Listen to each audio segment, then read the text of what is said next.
नमस्कार दोस्तों, मैं सुनील अमृत यूजीसी नेट हिंदी माध्यम में आपका स्वागत करता हूं। हम लोग पढ़ रहे हैं इतिहास। यूजीसी नेट के अंतर्गत पेपर नंबर 2 में इतिहास की क्लासें कर रहे हैं। और इतिहास की इससे पहले अगर मैं बात करूं तो मैं प्रागैतिहासिक काल, हड़प्पा सभ्यता, ताम्रपाषाण काल पूरा करा चुका हूं। और वैदिक काल की आज ये आखिरी क्लास है। वैदिक काल की आज ये आखिरी क्लास है, ठीक है। इससे पहले 7 क्लासें वैदिक काल की ही आ चुकी हैं और ये 8वीं क्लास वैदिक काल की है। वैदिक काल के लगभग आपके आपके 300 क्वेश्चन के आसपास में इसमें करा चुका हूं लगभग, ठीक है। चलिए जी, तो आज की क्लास को करेंगे स्टार्ट। यदि आप लोगों ने हमारे यूट्यूब चैनल को सब्सक्राइब नहीं किया है तो प्लीज़ हमारे यूट्यूब चैनल को सब्सक्राइब अवश्य कर लें और वीडियो को लाइक करें तथा शेयर करें, ठीक है। चलिए जी, तो देखते हैं भाई, सूल्व यज्ञ। सूल्व यज्ञ किसके लिए किया जाता है? सूल्व जो यज्ञ है वो किस देवता को समर्पित है या किस देवता के लिए किया जाता है? भाई इसका जो आपका जो इस यज्ञ को जो किया जाता है वो किया जाता है रुद्र देवता के लिए। रुद्र रुद्र माना गया किसको? भाई शिव को माना गया है। रुद्र माना गया किसको? भाई शिव को माना गया है, ठीक है जी। अगर बात करें इंद्र की तो इंद्र का जो है आपका ऋग्वेद में 250 बार उल्लेख किया गया है और ऋग्वेद को ही पुरंदर भी कहा गया है। क्या भाई? पुरंदर भी कहा गया है। किसको? ऋग्वेद जो है आपके कौन से देवता को? इंद्र को ही पुरंदर कहा गया है, ठीक है। जबकि बात करूं रुद्र की तो रुद्र का प्रयोग किया गया है आपका शिव के लिए। जब रुद्र जो है ना क्रोधित रूप में होते हैं या गुस्से के रूप में होते हैं, ठीक है, या फिर जो है मानव या पशु जाति का संहार करने के लिए, ठीक है, मानव या पशु जाति का संहार करने के लिए जो रूप धारण किया गया था शिव के द्वारा, उसी को कहा गया क्या? उसी को कहा गया है क्या? आपका रुद्र कहा गया। रुद्र में आपका विनाशकारी और मंगलकारी दोनों ही प्रकार की शक्तियां निहित होती हैं, तो उसी को माना गया क्या? भाई रुद्र माना गया है। और सूर्व यज्ञ जो किया जाता है आपका इंद्र को रुद्र को प्रसन्न करने के लिए किया जाता है। अगले क्वेश्चन पे चलेंगे। अगला क्वेश्चन है, निम्नलिखित अवतारों में कौन प्राचीन साहित्य में प्रजापति के रूप में वर्णित है?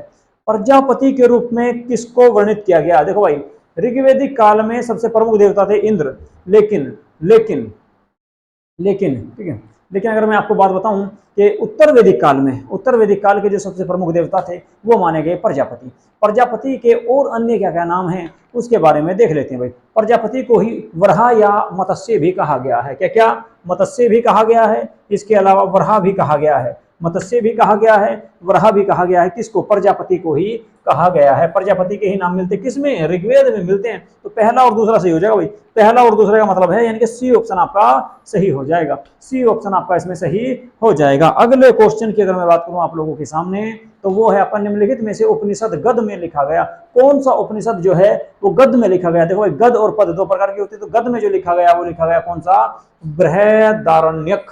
बृहदारण्यक बृहदारण्यक लिखा गया किसमें? गद में लिखा गया है। चलिए जी, अगले क्वेश्चन को देखते हैं भाई। अगला क्वेश्चन कौन सा है? ऋग्वेद में निम्नलिखित पशुओं में से किसका उल्लेख हुआ है? यानी कौन कौन से पशु ऐसे हैं जिनका उल्लेख ऋग्वेद में हुआ है? बहुत बढ़िया क्वेश्चन है भाई, बहुत बढ़िया क्वेश्चन है कि ऋग्वेद में कौन कौन से पशुओं का उल्लेख हुआ है ये आपको इसमें बताना है। देखो भाई, ऋग्वेद में जो उल्लेख हुआ है कौन कौन से पशुओं का हुआ उसके बारे में मैं आपको बता देता हूं। देखिए जी, ऋग्वेद में गाय का भी उल्लेख हुआ है, सबको पता है। अश्व का भी उल्लेख हुआ है, ये भी सही है। बकरी का भी उल्लेख हुआ है, बकरे का भी उल्लेख हुआ है, भेड़ का भी उल्लेख हुआ है, ठीक है। भेड़ का भी उल्लेख हुआ है, ठीक है। भेड़ का भी उल्लेख हुआ है, ठीक है। और भैंस का भी उल्लेख हुआ। तो चारों का हो गया भाई। ऑप्शन के हिसाब से आपके चारों सही हैं, तो कुल मिलाकर डी आंसर आपका सही हो जाएगा। तो कुल मिलाकर गाय का भी उल्लेख किया गया है, अश्व का भी उल्लेख किया गया है, भैंस का भी उल्लेख हुआ है, बकरी या बकरे का भी उल्लेख हुआ है, और अगर मैं बात करूं तो भेड़ का भी उल्लेख इसमें किया गया है। किसमें? ऋग्वेद में किया गया है। अगला समझे, क्योंकि भेड़ का जो उपयोग किया जाता था वो दूध और मांस के लिए किया जाता था। पालतू पशु थे भेड़ बकरी, ठीक है। भेड़ बकरी इस समय के क्या थे भाई? पालतू पशु पक्षी थे। इसके अलावा घोड़े के अलावा, अश्व के अलावा ऊंट का भी उपयोग इसमें, या सॉरी, ऊंट का भी उल्लेख किया गया भाई किसमें? ऋग्वेद में। याद रखियो, ऊंट का भी उल्लेख ऋग्वेद में किया गया। तो क्वेश्चन के हिसाब से डी आंसर आपका सही हो जाएगा। अगला क्वेश्चन चलते हैं भाई, कौन सा? अगला क्वेश्चन और देख लो जी। बृहदारण्यक उपनिषद में अजातशत्रु को कहाँ का राजा बताया गया? बताओ भाई, कहाँ का राजा बताया गया? किसको? अजातशत्रु को। कई बार एग्जाम में या ये क्वेश्चन इस बार भी आ चुका भाई। ये जो ना अजातशत्रु जो थे काशी के राजा बताया गया, इनको काशी का राजा बताया गया है। काशी का शासक किसको बताया गया है? किसको? अजातशत्रु को। अजातशत्रु को काशी का शासक बताया गया बृहदारण्यक उपनिषद में। वैसे मगध का भी शासक था ये, लेकिन बृहदारण्यक उपनिषद की अगर बात करेंगे तो इसमें बताया भाई काशी का राजा। तो ए आंसर सही हो जाएगा। ठीक है भाई, चलो जी। बिंबिसार का पुत्र था। ऋग्वेदिक, आर्य और हड़प्पा संस्कृति के लोग एक ही थे, इस सिद्धांत का प्रतिपादन कौन करते हैं? ऋग्वेदिक, आर्य और हड़प्पा संस्कृति के लोग दोनों एक थे। ये बात किसने बताई भाई? बीबी लाल जो थे, बीबी लाल ने बताया। बीबी लाल जो थे इन्होंने बताया कि दोनों एक ही थे भाई, दोनों के दोनों ये एक ही थे। लेकिन ऐसा कैसे हो सके? हड़प्पा सभ्यता के लोग महलों में रहते थे, हाँ जी, ऐसी जो विकसित सभ्यता थी, और ये फिर आगे ऋग्वेदिक काल में आ गए, ऋग्वेदिक काल में आकर झोपड़ी में रहने लगे। बात सही साबित नहीं होती, लेकिन कथन पूछ रहा भाई किसने कहा था? तो आपका बीबी लाल ने कहा था। आगे बात समझे, बीबी लाल के द्वारा कहा गया था, और 2000 में इनको भारत सरकार के द्वारा पद्म विभूषण दिया गया था। बड़े प्राचीन काल के बहुत बड़े जो ना आपके पुरातात्विक विभाग के जो ना पुरातात्विक थे भाई, पुरातात्विक व्यक्ति थे, ठीक है, रिसर्च करते थे, खोज करते थे। ठीक है, अगले क्वेश्चन में चलते हैं। अगला क्वेश्चन में दिखाता हूं आपको है कौन सा। अगला क्वेश्चन है, धूर्त क्रीड़ा जिसका कर्मकांड, धूर्त क्रीड़ा जिस कर्मकांड का अंग था वह कौन सी थी? बताओ भाई। धूर्त, धूर्त क्रीड़ा, धूर्त क्रीड़ा मतलब धूर्त खेल जो था वो किसका आपका जो है अंग माना गया? देखो भाई, आपका कौन सा वेद है? यजुर्वेद है।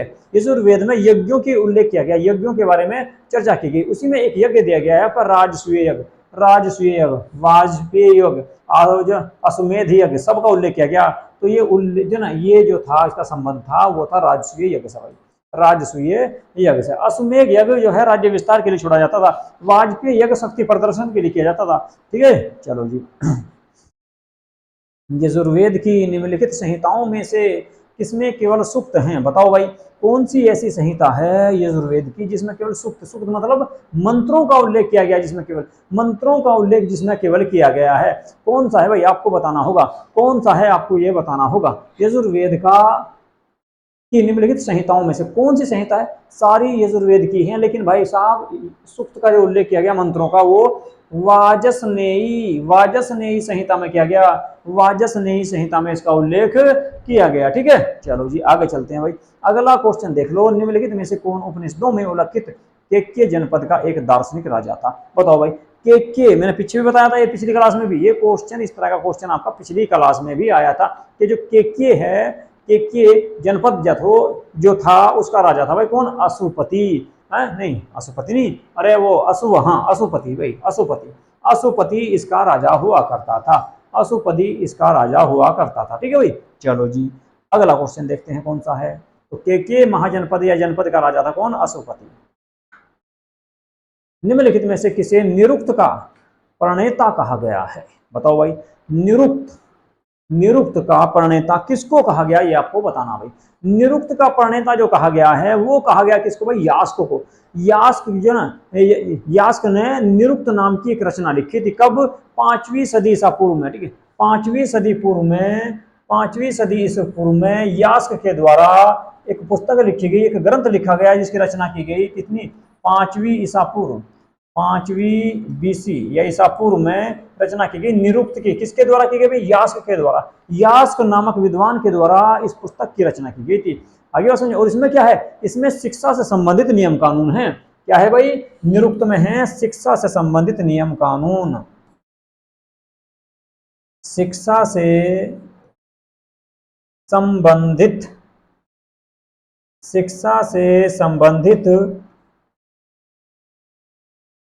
नियम कानून, शिक्षा से संबंधित नियम कानून दिए हुए भाई इसमें, इसमें निरुक्त में। किसकी है? यास्क की है भाई। ठीक है जी, चलो जी अगला क्वेश्चन और देख लो क्या है भाई। अगले क्वेश्चन की अगर मैं बात करूं तो वो है आपके सामने, ऋग्वेद का नदी सूक्त किस मंडल में दिया? सबको पता है, बहुत बार बता दिया, 10वें मंडल में किया गया भाई। नदी सूक्त का जो है 10वें मंडल में उल्लेख किया गया, सरस्वती को नदी तमा कहा गया। तो 10वां मंडल यानी कि 10वां मंडल, इसी में वर्ण व्यवस्था का भी उल्लेख है भाई। तीसरे मंडल में गायत्री मंत्र का उल्लेख किया गया है, विश्वामित्र ने इसकी रचना की थी। आगे बात समझ में? चलिए जी अगला क्वेश्चन देख लो क्या है। अगला क्वेश्चन है, सतलज नदी का प्राचीन नाम क्या है? सतलज नदी को प्राचीन काल में सतुर्दी कहा गया। क्या कहा गया? सतुर्दी, सतुर्दी कहा गया। विपाशा व्यास को कहते हैं, वितस्ता झेलम को कहा जा, अश्विनी या अश्विनी, अश्विनी किसको कहा गया बता दो। ठीक है, अश्विनी नदी किसको कहा गया है ये भी आपको बता दो। ठीक है, अश्विनी किसको कहा गया? देखो मैंने आपको कहा था ना कि सरस्वती को नदी तमा कहा गया 10वें मंडल में, नदी तमा कहा गया। और सबसे पवित्र नदी भी सरस्वती को माना गया। लेकिन सबसे प्रसिद्ध नदी उस काल की कौन सी थी, तो उसकी अगर आपसे कोई बात करेगा तो वो थी भाई आपकी कौन सी, उसे बता दो भाई आपको कौन सी, सिंधु को। ठीक है, सिंधु को बता देगा। ठीक है, सिंधु को बता दो। ठीक है, आगे बात समझे। तो कुल मिलाकर मैंने आपको बताया है कि विपाशा किसको कहा गया, रावी को कहा गया। विपाशा किसको कहा गया, रावी को कहा गया। वितस्ता किसको कहा गया, झेलम को कहा गया, झेलम को कहा गया। शतुर्दी किसको कहा गया, सतलज को कहा गया, सतलज को कहा गया। ठीक है भाई, सतलज को कहा गया। अस्कनी किसको कहा, ये बता दो। अस्कनी कहा भाई चिनाब नदी को। चिनाब नदी जो है इसका उद्गम होता है भाई हिमाचल प्रदेश में। हिमाचल प्रदेश से उद्गम होगा, जम्मू कश्मीर से होते हुए पाकिस्तान में चली जाएगी और पाकिस्तान में जाकर सिंधु नदी से मिल जाती है भाई। ठीक है, सिंधु नदी की सबसे बड़ी सहायक नदी माना गया चिनाब को। ठीक है, और चिनाब में जाकर मिलती है पंजाब में, सॉरी पाकिस्तान में सतलज, इसी में मिलती है पाकिस्तान में जाकर रावी, इसी में मिलती है पाकिस्तान में झेलम। ठीक है, आगे बात समझ। चलो जी, तो चिनाब जो है, अच्छा सही आंसर कौन सा भाई, सही आंसर होगा सतुर्दी, सतलज को कहा गया। अगला क्वेश्चन, उत्तर वैदिक काल में पालागल से, बहुत बढ़िया क्वेश्चन भाई, पालागल से क्या संबंध रहे, किसके, पालागल किसको कहा गया, पालागल से क्या तात्पर्य है ये आपको बताना। पालागल कहा जाता है संदेश वाहक को, सूचना भेजने वाले को पालागल कहा गया। किसको, सूचना भेजने वाले को या संदेश भेजने वाले को कहा गया पालावक, ये संदेश वाहक को कहा गया। जो राजा का संदेश वाहक हुआ करता था उसको उत्तर वैदिक काल में पालागल कहते थे। बहुत बढ़िया क्वेश्चन है भाई, बहुत ही बढ़िया क्वेश्चन है। इस तरह के क्वेश्चन आपको यूजीसी नेट में देखने को मिल जाते हैं भाई हमेशा। ठीक है, चलो जी अगला क्वेश्चन देख लो भाई कौन सा है, अगला क्वेश्चन देख लो कौन सा है। क्वेश्चन बहुत बढ़िया है। ठीक है, यानी कि आपका क्या है कि ब्राह्मणों की सूची मिलानी भाई, कौन सा ब्राह्मण किससे संबंधित है, कौन सा ब्राह्मण किससे संबंधित है। देखो भाई कौन सा ब्राह्मण किससे संबंधित, ऋग्वेद से संबंधित है भाई कौन सा, ऐत्रेय ब्राह्मण। ऋग्वेद से संबंधित है कौन सा भाई, ऐत्रेय ब्राह्मण। सामवेद से कौन सा संबंधित है, सामवेद से संबंधित हो जाएगा भाई आपका पंचविश ब्राह्मण, पंचविश ब्राह्मण। यजुर्वेद की अगर मैं बात करूं तो यजुर्वेद से संबंधित हो जाएगा शतपथ ब्राह्मण, शतपथ ब्राह्मण, शतपथ ब्राह्मण बचा एक अथर्ववेद गोप ब्राह्मण या गोपत ब्राह्मण। ठीक है, तो देखो भाई कौन सा बैठेगा, ए का बैठा लो भाई तीसरा, ए का तीसरा, एक तो इसमें है भाई और एक इसमें है, बाकी को हटा दो। बी का चौथा भाई, ये रहा भाई, बी का चौथा तीसरे में, तो सी हो गया, उसमें तो है नहीं। ठीक है, इसके अलावा देख लो आगे भी सी का दूसरा आ जाएगा और डी का आ जाएगा पहला। ठीक है, तो आंसर सी हो जाएगा भाई, सही आंसर हो जाएगा सही कौन सा, सी। ठीक है भाई, चलो जी अगले क्वेश्चन में चलते हैं। अगला जो क्वेश्चन है आप लोगों के सामने वो बहुत बढ़िया है। ऋग्वेद में किस नदी को अमिस्तमे, अमिस्तमे किस नदी को कहा गया, नदी तमे और देवी तमे कहा गया है। बताओ भाई कौन सी नदी को, कौन सी नदी को अमित अंबितमे, अंबितमे, नदी तमे और देवी तमे कहा गया है, देवी तमे कहा गया है। मैंने आपको बताया कि सबसे प्रसिद्ध जो, सॉरी सबसे पवित्र नदी जो माना गया वो माना गया सरस्वती को, सरस्वती को सबसे पवित्र माना गया। इसी को नदी तमा भी कहा गया, नदी तमा भी कहा गया, इसी को अंबितमे भी कहा गया और देवी, देवी तमे भी इसी को कहा गया है। जबकि सबसे प्रसिद्ध नदी इस काल की कौन सी थी भाई, वो थी आपकी सिंधु। ठीक है भाई, चलो जी बहुत बढ़िया भाई, आंसर भी दे दिया करो भाई, एक आध देगा। और भाई देखो अगर आपने हमारे, आप लोग हमारे चैनल पर नए आए हो, ठीक है, प्लीज़ हमारे यूट्यूब चैनल को जो है सब्सक्राइब जरूर कर लो। ठीक है, और वीडियो को लाइक भी कर दिया करो भाई। ठीक है, और अगर हो सके तो भाई शेयर भी कर दिया करो। ठीक है, इतनी सी रिक्वेस्ट है आप लोगों से। हिस्ट्री में बहुत कम लाइक आ रहे भाई। ठीक है, पहले पेपर की जो वीडियोस हैं उनमें तो बहुत बढ़िया व्यू आते हैं भाई। ठीक है, उसमें तो 1000 के आसपास, कुछ वीडियो तो ऐसी होगी जिनमें 4000, 5000, 10,000 प्लस भी हो गए। ठीक है, लेकिन हिस्ट्री वाली में कभी भी अब तक एक भी वीडियो ऐसी नहीं गई जिसमें 1000 प्लस हुए हों। ठीक है, तो प्लीज़ जो है बढ़िया से जो है भाई देखा करो और इनको शेयर भी कर दिया करो। ठीक है, और लाइक जरूर कर दिया करो भाई। निम्न पुराणों में से किस पुराण में विष्णु अवतारों की सूची में कृष्ण के स्थान पर बुद्ध को स्थान दिया गया। निम्न पुराणों में से किस पुराण में विष्णु अवतारों में, यानी कि विष्णु के जो अवतार बताए गए हैं उन अवतारों में किसको बताया गया बेटी, ठीक है, किसको स्थान दिया गया। ठीक है, किसको स्थान दिया गया। ठीक है, पुराणों में विष्णु अवतारों की सूची में कृष्ण के स्थान पर बुद्ध को बताया गया, बुद्ध को बताया गया। बताओ भाई कौन से में बताया गया। देखो भाई एक आपका पुराण है मत्स्य पुराण, सबसे प्राचीन पुराण माना जाए, सबसे प्राचीन पुराण माना जाए। पुराणों की संख्या की अगर मैं बात करूँ, ठीक है, तो कितने भाई, कुल 18 पुराण है। ठीक है, कुल 18 पुराण है और 18 में सबसे प्राचीन माना गया मत्स्य पुराण। मत्स्य पुराण में कृष्ण के स्थान पर विष्णु का जो अवतार बताया वो गौतम बुद्ध को बताया। किसको भाई, गौतम बुद्ध को बताया, गौतम बुद्ध को बताया गया है। इसके अलावा अगर मैं बात करूँ 18 के 18 जो पुराण है उनमें सबसे ज्यादा जो महत्व है वो वायु पुराण का है। वायु पुराण को सबसे ज्यादा महत्व दिया जा, क्योंकि उसमें जो ना शिव की उपासना की चर्चा की गई, शिव की उपासना की चर्चा की गई और शिव पुराण का दूसरा अंग माना गया। किसको किसको किसको माना गया भाई, किसको माना गया, वायु पुराण को, ठीक है, वायु पुराण को, ठीक है, बहुत महत्व है उसका। तो मत्स्य पुराण, ठीक है, वायु पुराण के बारे में बता दिया मैंने, ठीक है। इसके अलावा भागवत जो है आपका ये कृष्ण से संबंधित है, ठीक है, और पूर्व भी आपका, और आपका जो है ये भी विष्णु से संबंधित है भाई, ठीक है। चलिए जी अगला क्वेश्चन पे चलते हैं। तो इसका जो सही आंसर होगा वो होगा, मैंने आपको बताया कौन सा भाई, सही आंसर लगा देना निशान ने लगा दिया भाई, ये तो ए सही है भाई, ए सही होगा इसका, ठीक है। चलिए जी, इनमें से कौन वैदिक सूर्य देवता नहीं है, बताओ कौन सा ऐसा देवता है जो वैदिक, जो ना वैदिक सूर्य देवता नहीं है। वैदिक सूर्य देवता कौन सा नहीं है ये आपको इसमें बताना। देखो भाई, वैदिक सूर्य देवता विष्णु, विष्णु उरुक्रम को नहीं माना गया बस, इसके अलावा सविता को भी माना गया है, ठीक है, सविता को भी माना गया है, विश्वकर्मा और सावित्री, तीनों को माना गया, तीनों को माना गया क्या भाई, तीनों को माना गया है आपका वैदिक सूर्य देवता। लेकिन आपके विष्णु उरुक्रम जो हैं उनको आपका नहीं माना गया, क्या, उनको नहीं माना गया, उनको नहीं माना गया किसका, आपका सूर्य का देवता, ठीक है, सूर्य का देवता नहीं माना गया, ठीक है। तो बी आंसर सही हो जाएगा। अगला क्वेश्चन देखते हैं कौन सा है। ताम्र निधियां आर्यों की कर्तव्य कर्तव्य है, यह किसका कथन है, किसने बताया भाई, ठीक है, ताम्र निधियां, ठीक है, ताम्र निधियां, ताम्र निधियां जो है वो किसका कर्तव्य है, ये कि जो है किसको बताया गया, ये आपको इसमें बताना भाई, ठीक है, किसको बताया गया, ठीक है। देखिए भाई, इसमें जो बताया गया किसको बताया गया उसका मैं बारे में आपको बता दूं, तो आपका जो है उसको बताया गया भाई ए को, ठीक है। और बोर्ड बंद हो गया, एक मिनट रुक जाओ भाई, ठीक है, एक मिनट रुक जाओ, बस एक मिनट, एक मिनट, एक मिनट, एक मिनट, एक मिनट आप लोग रुक जाओ, इस समस्या का समाधान अभी कर देता हूँ भाई, एक मिनट में, ठीक है, एक मिनट में इस समस्या का समाधान मैं कर देता हूँ भाई, ठीक है। चलिए जी, एक मिनट में आपकी समस्या का समाधान कर देता हूँ भाई। लाइट चली गई, ठीक है, थोड़ी सी समस्या होगी, ठीक है, एक बार जो है बस आप लोग रुक जाओ और आपकी समस्या का समाधान इसमें कर दिया जाएगा, ठीक है। बोर्ड को स्टार्ट कर दूँ मैं दोबारा, ठीक है, बोर्ड को स्टार्ट कर दूँ, ठीक है, एक मिनट रुक जाओ बस।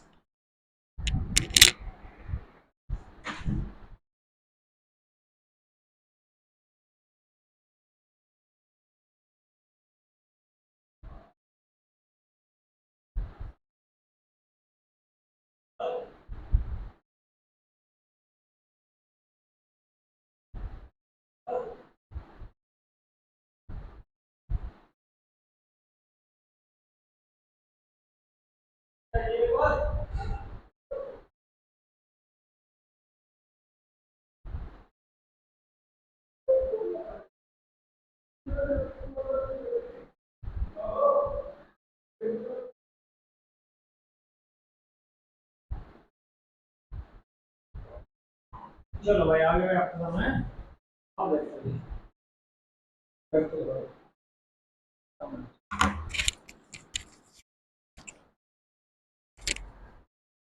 एक मिनट रुक जाओ भाई, अभी चला रहा हूँ बस।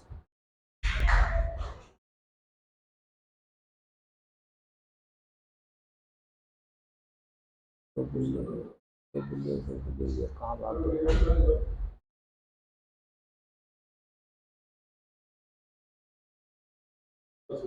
चलो भाई, क्लास चल गई आपकी, से हो गए, देख लो एक बार, वहाँ से देख लो। चलो भाई, इसमें पूछा गया था भाई आपका ताम्र निधियां आर्यों का कर्तव्य है, यह किसका कथन है, ठीक है। तो कथन बताना भाई किसका था, ठीक है, कथन बताना है किसका था, ठीक है। तो ये कथन जो किसका था ये आपको इसमें बताना, ठीक है। इसका जो सही आंसर होगा वो होगा भाई कौन सा, आपका एच गेल्डर्न, एच गेल्डर्न जो है इसका सही आंसर हो जाएगा, ठीक है, एच गेल्डर्न इसका सही आंसर हो जाएगा। चलिए भाई अगले क्वेश्चन पे चलते हैं। अगला क्वेश्चन देखते हैं कौन सा है, ठीक है। अगला जो क्वेश्चन है वो आपका उपनिषद कालीन अशुपति कहाँ का राजा था, अशुपति कहाँ के राजा थे, ये क्वेश्चन पीछे भी आया था भाई आपका, ठीक है, ये क्वेश्चन पीछे भी आया था। तो अशुपति जो राजा थे वे कहाँ के थे भाई, के राजा थे, के राजा थे कौन, अशुपति, अशुपति के राजा थे, ठीक है। चलिए जी, मद्र का जो क्षेत्र था ये आपका पंजाब में था भाई, पांचाल की बात करें तो ये उत्तर प्रदेश का क्षेत्र था, ठीक है। चलिए जी अगले क्वेश्चन की बात, अगले क्वेश्चन पे चलते हैं, कौन सा है, निम्नलिखित में से कौन सा एक युग्म सही सुमेलित नहीं है? सही सुमेलित नहीं है, ये आपको इसमें देखना है, ठीक है। सही सुमेलित कौन सा नहीं है, ये इसमें देखना है, ठीक है। देखो भाई इसमें, ठीक है, देखिए जी, ऋग्वेद जो है ऐत्रेय ब्राह्मण से संबंधित है, ठीक है, और आपका यजुर्वेद आपका शतपथ ब्राह्मण से है, और अथर्ववेद है आपका गोपद से। तो कुल मिलाकर आपका सामवेद इसका सही आंसर नहीं होगा, तो बी आंसर इसका सही हो जाएगा भाई, ठीक है, बी आंसर इसका सही हो जाएगा, ठीक है। चलिए जी अगला क्वेश्चन देखते हैं भाई। तो अगला क्वेश्चन हो लिया आपका खत्म। तो ये क्वेश्चन थे आपके भाई, उत्तर वैदिक काल मैंने आपका पूरा करा दिया है, ठीक है। उत्तर वैदिक काल मैंने आपका करा दिया, किसना पूरा भैया, ठीक है। उत्तर वैदिक काल के जो क्वेश्चन बचे हुए थे ये सारे मैंने पूरे आपके करा दिए हैं भाई, ठीक है। अभी आपका चलेगा बौद्ध धर्म, जैन धर्म और भागवत धर्म, ठीक है, उससे संबंधित क्वेश्चन चलेंगे। एक वीडियो उसकी आपकी आ भी चुकी है, ठीक है, ये आपका बीच में रह गया था, तो इसलिए 2 वीडियो मैंने आपकी इसमें बना दिया है, ठीक है। यदि आप लोगों ने हमारा यूट्यूब चैनल सब्सक्राइब नहीं किया है तो प्लीज हमारे यूट्यूब चैनल को सब्सक्राइब अवश्य कर लें, और भाई वीडियो को लाइक करें तथा शेयर जरूर कर दिया करो, ठीक है। नमस्कार।